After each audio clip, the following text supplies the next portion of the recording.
যারা মেয়েদেরকে বোকা এবং নির্বোধ মনে করেন তারা এই ঘটনাটি অবশ্যই শুনবেন। একবার এক তৃষ্ণার্ত লোক একটি কুয়ার কিনারায় গেল। সেখানে একটি মেয়ে পানি ভরতে ছিল। লোকটি গিয়ে মেয়েটির কাছে পানি চাইলো। মেয়েটি তাকে পানি পান করালো।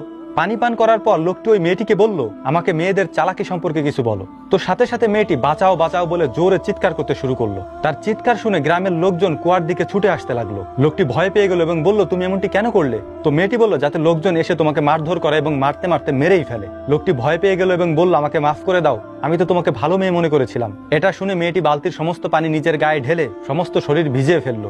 গ্রামের লোকজন এসে জিজ্ঞেস করলো, কি হয়েছে? তখন মেয়েটি বলল, আমি কুয়ার পানিতে পড়ে গিয়েছিলাম, এই লোকটি আমাকে বাঁচিয়েছে। গ্রামের লোকজন লোকটিকে কাঁধে উঠিয়ে নিল এবং তাকে পুরস্কৃত করলো এবং অনেক সম্মান দিল। অতঃপর মেয়েটি তৃষ্ণার্ত ওই মুসাফিরকে বলল, মেয়েদেরকে যদি কষ্ট দাও তাহলে তারা তোমার সুখ শান্তি ছিনিয়ে নেবে, আর যদি তুমি তাকে খুশি রাখো, সম্মান দাও, তাহলে মৃত্যু পর্যন্ত সে তোমার সাথে থাকবে, তোমার পাশে থাকবে, সকল বিপদ আপদে তোমার সঙ্গী হবে, তোমাকে সাহারা দিবে। আশা করি অনেকেই হয়তো কথাগুলি বুঝে নিয়েছেন। কোরবানির যে মূল ব্যাপারটা, এটা কিন্তু হচ্ছে আত্মত্যাগের সাথে সম্পর্কিত। তার মানেটা কি? অনেকে মনে করে যে আত্মত্যাগ বলতে গরুগ্রস্ত বা খাসি যেটা কোরবানি করলাম সেটা অন্য দিয়ে দিলাম, এইটা মৌলিক উদ্দেশ্য না। মূলত আত্মত্যাগ বলতে নিজের মধ্যে যে খারাপ বৈশিষ্ট্যগুলো আছে সেগুলো ত্যাগ করা।